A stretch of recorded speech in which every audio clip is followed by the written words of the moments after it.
나이 들었다는데 도대체 몇 살부터 나이 든 거냐. 나이에 맞춰 살아라. 사실 그 말이 참 맞지 않다고 생각을 해요.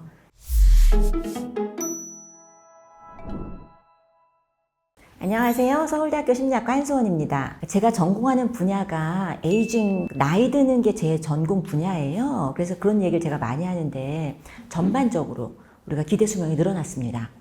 그런데 우리가 보통 연금 준비하면 된 것 같지만 연금만 있다가 모든 게 되느냐? 아니거든요.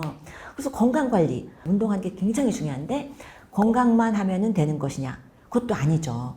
여러 가지 차원에서 우리가 나이 듦을 준비해야 되는데요. 그런데 우리가 특히 우리가 인생 제2막이라고 부를 때 중년기 이후 이제 어떤 걸 준비해야 될까? 이런 이야기를 해보려고 합니다. 저희가 첫 번째로는요. 제가 안 좋아하는 표현이 나이에 맞춰 살아라. 이런 거예요. 도대체 무슨 의미일까? 나이에 맞춰 살라는 게. 여러분 그 따르릉 자전거 노래 아시죠? 따르릉 따르릉 비켜나세요. 거기서 이런 대목이 나와요. 원래 곡은 저기 가는 저 노인 꼬부랑 노인 우물쭈물하다가는 큰일 납니다. 이게 원래 가사였어요. 너무 이상하죠? 그죠? 뭐 듣기만 해도 아니 자전거 전용 도로를 만들 생각을 해야지 이게 말이 되는 소린가? 그 곡이 나왔을 때가 몇 년 정도일 것 같으세요? 대중 하나 대보세요. 한 50년 전? 50년 전? 네. 100년 전? 100년 전? 이게 37년인가? 100년 전에 가깝죠? 네. 엄청 옛날 얘기예요. 1937년도요? 그 당시는 정말 30살 넘으면 이제 살 만큼 살았다. 그러던 시절이죠. 근데 그 당시 생각하는 꼬부랑 노인이 어떤 개념인지, 나이 들었다는데 도대체 몇 살부터 나이 든 거냐. 나이에 맞춰 살아라. 사실 그 말이 참 맞지 않다고 생각을 해요. 이게 다 사람마다 생각하는 게 다르고 우리가 인생의 스테이지가 다르거든요. 예전이랑 지금 또 다르고 또 여러분들이 젊은 PD님들이 나중에 나이 들었다고 생각할 즈음엔 또 다른 시절일 것 같아요. 제가 생각하는 나이와. 그러니까 비교를 하지 말아야 돼요. 그리고 우리가 내가 할 수 있는 한에서 살고 있는 시절에서 더 의미 있게 살면 된다는 거죠. 또 한 가지 중요한 게 두 번째, 나 자신을 관리해야 된다. 관리해야 되는 건 여러 가지가 있죠. 운동 뭐 당연히 중요하고 식생활도 중요하고 또 경제적인 준비도 해야 되잖아요. 예전에 생각하던 경제적인 준비와는 좀 달라졌습니다. 왜 자녀들 키우고 그러면 자녀들이 부양한다 이런 생각을 예전에는 예전 세대는 또 하셨죠. 요새는 얘기가 달라졌어요.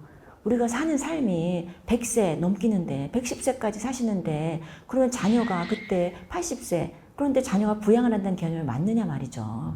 그러니까 그런 개념은 예시당초 없어졌고 그런데 이제 연금을 모아서 산다. 은퇴를 할 때까지 돈을 모아서 그걸로 나머지 인생을 산다. 그것도 사실 딱 맞지는 않아요. 그게 어떻게 될지 알 수 없는데 그런데 우리가 할 수 있는 만큼 내가 계속해서 또 수입을 생각할 수 있어야 되는 것 같습니다.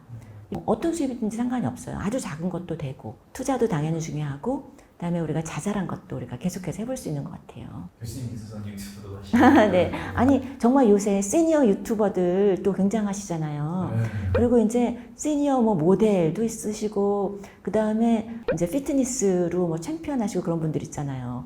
80대인데 피트니스 챔피언. 모든 사람이 그쪽이 되는 건 아니지만 그러니까 여러 가지 길이 있는 것 같아요. 그리고 뭐 나이가 들면 이제 뭐 뇌세포가 뭐 줄어든다. 뭐 줄어들기도 해요. 그런데 나이가 들면 발달을 안 한다. 이런 건 사실이 아닙니다. 전 또 제가 그쪽 연구를 하다 보니까 나이가 들어도 우리가 시간이 또 오래 걸리지만 또 학습을 할 수 있고 시간이 오래 걸리지만 근육을 계속 만들 수 있습니다. 이거는 실제로 그렇게 나와요. 연구 결과가. 그렇기 때문에 우리가 좀 더 자기 관리라고 할 때 신체적인 것, 또 경제적인 것, 또 정서적인 것도 있죠. 사회적인 것. 여러 가지 차원에서 관리가 필요한 것 같습니다. 또 세 번째는 미리 포기하지 말아야 돼요. 미리 겁을 먹고 포기하지 말아야 된다. 우리가 정답만을 찾는 사회인 것 같아요. 그래서 정답이 있는 걸 찾다 보니까 이거 정답이 없을 것 같아. 이건 정답이 아니야. 그리고 미리 포기하는 거예요. 예를 들어서 그러니까 나이가 들어서 연세 많이 드신 분들이 주변에 계시다면 넘어지는 걸 굉장히 걱정을 하시죠.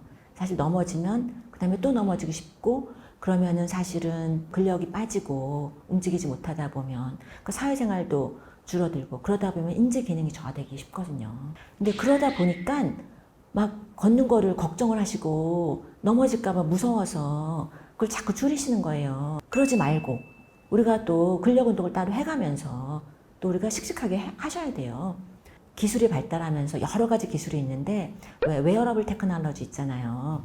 이제 입는 형태로 되는 그냥 옷처럼 입는 건데 넘어지는 걸 방지하는 그런 웨어러블 이제 기기도 등장하고 있어요. 좀만 기다리면 나옵니다. 기술의 도움을 받아서 안 움직이는 게 목적이 아니에요.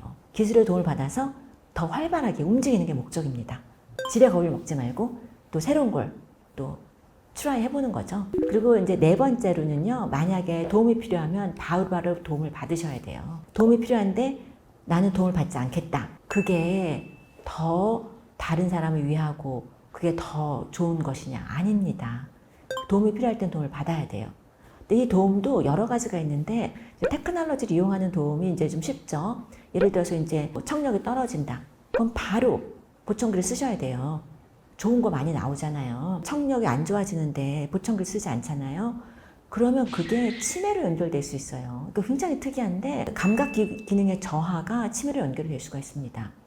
그리고 또 이제 예를 들어서 백내장이 있는데 이제 수술 안 하고 미루신다.